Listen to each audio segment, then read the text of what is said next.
चारों ओर गहरा अंधेरा छाया हुआ था। दूर दूर तक कोई भी नजर नहीं आ रहा था। दूर कहीं कुत्तों के रोने की आवाज आ रही थी। ऐसी गहरी अंधेरी रात में उस सुनसान सड़क पर पुनीत अपने भाई को रोकने के लिए उसके पीछे पीछे भाग रहा था। भैया रुक जाओ भैया, भैया ऐसे भागते हुए कहाँ जा रहे हो? रुक जाओ प्लीज। पुनीत आवाज दे रहा था, मगर उसका भाई उसकी बात को सुने बिना लगातार यंत्रवत भाग रहा था, मानो कोई उसे अपने इशारों पर चला रहा हो।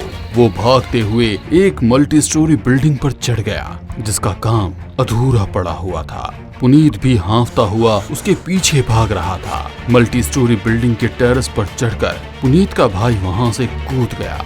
जैसे ही वो कूदा, पुनीत की आंखें लाल होकर चमकने लगी और उसके चेहरे पर रहस्यमयी मुस्कुराहट आ गई। उसका भाई जमीन पर गिरकर मर गया।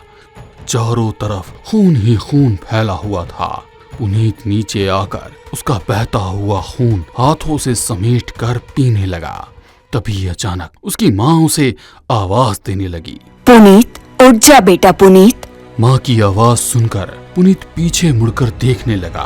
बेटा कब से आवाज दे रही हूँ, सुन तो सही। देर रात के 3 बज रहे हैं मगर अभी तक तुम्हारा भाई नहीं आया है। उसका फोन भी नहीं लग रहा है। मुझे चिंता हो रही है। उसके किसी दोस्त का नंबर है क्या तेरे पास? माँ की आवाज सुनकर पुनीत घबरा कर उठ गया। माँ ये क्या कह रही हो? भाई सच में नहीं आया क्या? हाँ बेटा सच कह रही हूँ, मुझे बड़ी फिक्र हो रही है। माँ की बात सुनकर पुनीत पूरी तरह से पसीना पसीना हो गया। माँ मैंने सपने में देखा कि भाई ने आत्महत्या कर ली है। पुनीत की ये बात सुनकर उसकी माँ अपनी जगह पर खड़ी हुई और पुनीत के गाल पर एक चांटा लगाते हुए बोली, होश में तो है तू? ये क्या बोल रहा है? सारा दिन ऊल जलूल पिक्चरें देखते रहते हो, उसी की तरह बातें करने लगे हो। माँ मुझे भाई की फिक्र हो रही है, मैं उसके दोस्तों को फोन लगाकर देखता हूँ। कहते हुए पुनीत अपने भाई के दोस्तों को फोन लगाने लगा, मगर किसी को भी पुनीत के बारे में कोई खबर नहीं थी, ना ही उसका फोन लग रहा था। तभी पुनीत की माँ के फोन पर किसी का फोन आया। माँ ने जैसे ही फोन उठाया, दूसरी साइड से पुनीत के भाई के मरने की खबर आई थी। उसकी माँ खबर सुनकर वहीं जमीन पर बैठ गई। पुनीत ने बात करने के लिए उसका फोन लिया और फिर अपनी माँ के साथ कार से शहर के बाहर अधूरी पड़ी कंस्ट्रक्शन साइट पर आ गया। ये वही जगह थी जो पुनीत ने सपने में देखी थी। अपने सपने से डरकर पुनीत थर थर कांपने लगा। उसकी माँ ने उसका हाथ पकड़ा और दोनों उस ओर जाने लगे जहाँ पर लोगों की भीड़ लगी हुई थी। कुछ पुलिस वाले और एम्बुलेंस खड़ी थी। वहां का नजारा देख उसकी माँ को चक्कर आने लगे। पुनीत ने उन्हें पकड़कर संभाला। तभी सामने से 2 वार्ड बॉय स्ट्रक्चर पर उसके भाई की लाश को लेकर जा रहे थे। ये नजारा देख अब पुनीत के भी आंसू बहने लगे। पुनीत अपने सपने के बारे में किसी को भी नहीं बता सकता था, मगर अपने भाई की मौत का दोषी वो खुद को मानने लगा था। अपने भाई की मौत के कुछ समय के बाद वो रात को जब सो रहा था, बाहर तेज हवाएं चलने लगी। कमरे की लाइट बंद चालू हो रही थी और एक काला साया उसकी खिड़की पर मंडराने लगा। जैसे कि वो काला साया खिड़की से कमरे के भीतर आया, पुनीत को नींद में ही बेचैनी होने लगी। वो अचानक ही चीख कर उठ गया। जैसे ही वो चीखा, वो काला साया वहां से चला गया। उसकी चीख सुनकर उसकी माँ कमरे में आई तो पुनीत की हालत देखकर वो घबरा गई। पुनीत का पूरा चेहरा सफेद था और आंखें एकदम लाल। अपने एक बेटी को खोने के बाद वे पुनीत को लेकर ज्यादा पॉसेसिव हो गई थी। उन्होंने पुनीत को पानी पिलाया और वहीं उसके पास बैठकर उसे सुनाने लगी। कुछ देर के बाद वहीं पर बैठे बैठे उनको भी नींद लग गई थी। वो काला साया फिर उस कमरे में दाखिल हुआ। वैसे ही पुनीत को एक स्वप्न नजर आने लगा। पुनीत और उसका पालतू कुत्ता दोनों सड़क पर टहल रहे थे। अचानक ही एक काली बिल्ली उस कुत्ते के सामने आई और उसे देखकर तेजी से गुस्सा करने लगी और उसे नोचने लगी। वैसे तो पुनीत का पालतू कुत्ता बहुत ही शांत था, मगर बिल्ली को अपने सामने गुस्सा करते देख कुत्ते को भी गुस्सा आ गया और वो एक झटके से अपना बेल्ट पुनीत के हाथ से छुड़ाकर उस बिल्ली के पीछे भागने लगा।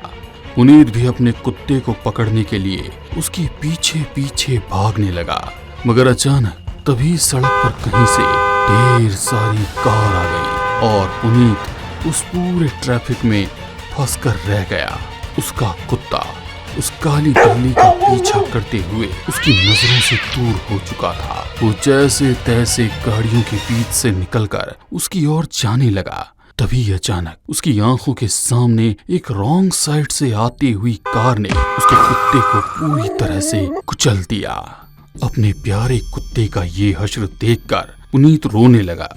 वो बिल्ली धीरे धीरे चलते हुए पुनीत के पास आई और अपने पंजे उसके पैर पर मारने लगी। उस बिल्ली को देखकर पुनीत को गुस्सा आया और उसने उसे उठाकर दूर फेंक दिया। जैसे ही पुनीत ने उसे फेंका, वो बिल्ली धुआं बनकर हवा में गायब हो गई। पुनीत घबराकर उठ गया और तुरंत अपने कमरे से बाहर निकलकर बगीचे में अपने कुत्ते को ढूंढने लगा, मगर वो कहीं भी नजर नहीं आ रहा था। वो उसे ढूंढने के लिए सड़क पर आ गया। कुछ देर चलने के बाद ही उसे सड़क किनारे अपना कुत्ता मरा हुआ मिला। अब पुनीत को अपने ही सपनों से डर लग रहा था। ऐसे कैसे उसके अपनों की मौत उसे सपने में नजर आ रही थी।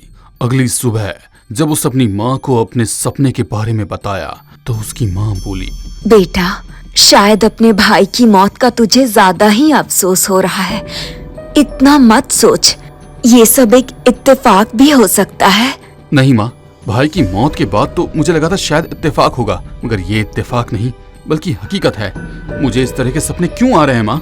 बेटा, तू ज्यादा ही सोच रहा है। मैं कल ही तुझे तेरी मौसी के यहाँ भेज दूंगी। थोड़ा सा माहौल बदलेगा तो शायद तेरा मन भी बदल जाए। अगले दिन पुनीत अपनी मासी के घर आया था। वहाँ पर उनका बेटा राघव और पुनीत दोनों भाई कम अच्छे दोस्त थे। पुनीत की सारी परेशानी उसे पता थी, इसलिए उसने पुनीत का मन बहलाने के लिए पूरा प्लान कर रखा था। दोनों भाई मूवी देखने के लिए लेट नाइट थिएटर में गए। अच्छी खासी कार्टून कॉमेडी मूवी चल रही थी। सभी लोग हंस हंस कर बेहाल हो रहे थे। तभी अचानक पूरा थिएटर का माहौल बदल गया। पूरे थिएटर में सभी को तेज ठंड लगने लगी। लोग एसी की कूलिंग कम करने के लिए जोरों से चिल्लाने लगे। अरे हम लोगों की कुल्फी जमाने का इरादा है क्या? कूलिंग इतनी क्यों बढ़ा रखी है? थिएटर का स्टाफ कुछ समझ पाता उसके पहले ही स्क्रीन पर शमशान का नजारा दिखाई देने लगा। स्क्रीन पर कुछ जली हुई चिता और लाशें नजर आ रही थी। ये क्या मजाक लगा रखा है? अच्छी खासी पिक्चर चल रही थी, तुमने प्रोजेक्ट पर रील चेंज कर दी। फिर से वही मूवी लगाओ।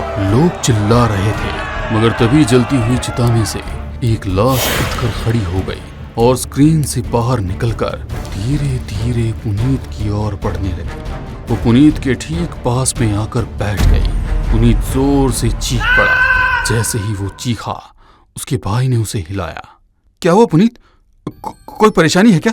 तुम चीख क्यों रहे थे? अपने भाई की बात सुनकर पुनीत बोला, चल यहाँ से, यहाँ पर कुछ भी ठीक नहीं है। कुछ तो गलत है। पर क्या गलत है? मुझे बताना। अच्छी खासी पिक्चर चल तो रही है। अपने भाई की बात सुनकर पुनीत ने स्क्रीन की ओर देखा तो वही कार्टून कॉमेडी मूवी चल रही थी। अरे अभी थोड़ी देर पहले तो यहाँ पर शमशान का नजारा था और वहाँ से एक लाश उठकर मेरे बगल में आकर बैठ गई। कहते हुए उसने जैसे ही अपने बगल वाली सीट पर देखा तो वहाँ पर एक छोटा सा बच्चा बैठा था जो पुनीत को देखकर मुस्कुरा रहा था। उसकी आंखें सुर्ख लाल थी और चेहरे पर रहस्यमय हंसी। क्या आप लाश से डर गए? बोलकर बच्चा जोर जोर से हंसने लगा और अचानक हवा में गायब हो गया। राघव, चल यहाँ से, मुझे नहीं देखनी ये पिक्चर। अरे क्या हुआ, कुछ बता तो सही। अचानक ही उठकर चल दिया। कहता हुआ पुनीत मासी का बेटा उसके पीछे पीछे आने लगा, मगर पुनीत उसकी कोई बात नहीं सुन रहा था। देर रात हो गई। सड़क पर लोगों की आवाजाही बंद हो चुकी थी। पुनीत और राघव दोनों कार से घर की ओर लौट रहे थे। तभी कार में एक झटका आया और झटके से उसके विचार की तंद्रा भंग हो गई। कार है नियंत्रित सी सड़क पर भाग रही थी। राघव, क्या कर रहा है? कार को ढंग से चलाना। कहते हुए पुनीत ने ड्राइवर सीट की ओर देखा तो वहां पर राघव की जगह एक काला साया था।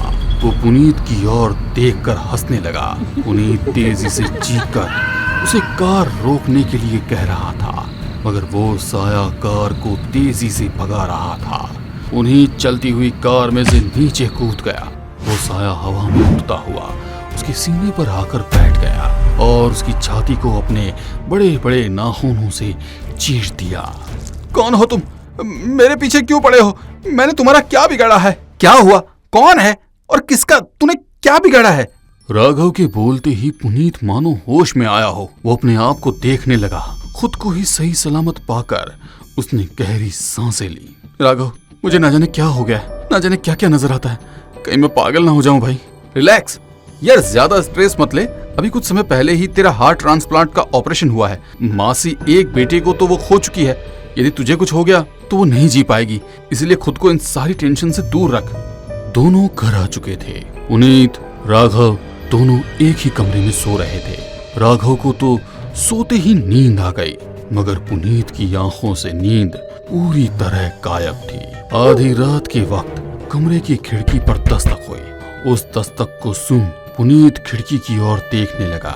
वहां पर कोई नहीं था।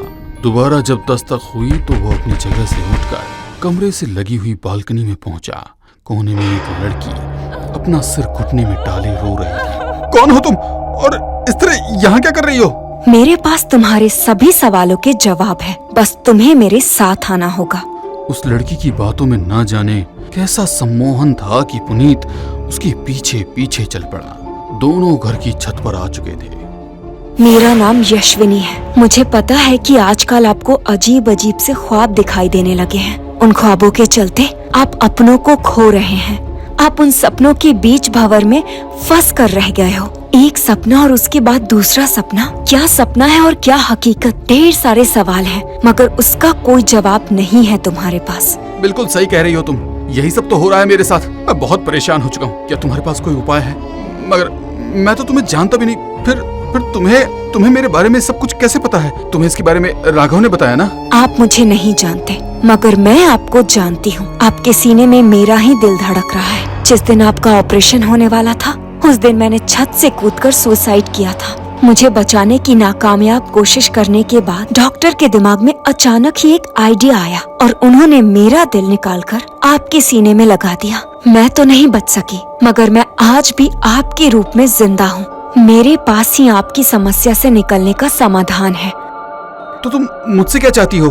अपना दिल। मुझे अपना दिल वापस चाहिए। उसकी बात सुनकर पुनीत हैरानी से उसकी ओर देखने लगा और डर के कारण पीछे हट गया। जब तक तुम जिंदा हो, मेरी आत्मा को मुक्ति नहीं मिलेगी और मैं तुम्हारे सपनों के जरिए तुम्हारे अपनों को तुमसे दूर करती रहूंगी। अब फैसला तुम्हें करना है, तुम्हारी जिंदगी या तुम्हारे अपनों की जिंदगी। जब तक तुम जिंदा रहोगे, इसी तरह सपनों की भूल भुलैया में खोते रहोगे। इन सब से बाहर निकलने के लिए एक ही रास्ता है। आओ मेरे पीछे। कहते हुए वो लड़की आगे आगे चलने लगी और पुनीत उसके पीछे पीछे चल रहा था। वो लोग छत के एक किनारे पर जाकर खड़े हो गए। कूद जाओ यहाँ से। मैं बिल्डिंग पर से कूदूंगा तो मैं मर जाऊंगा। हाँ, मौत वही तो एक रास्ता है। मरकर इन सारी परेशानियों से छुटकारा मिल जाएगा।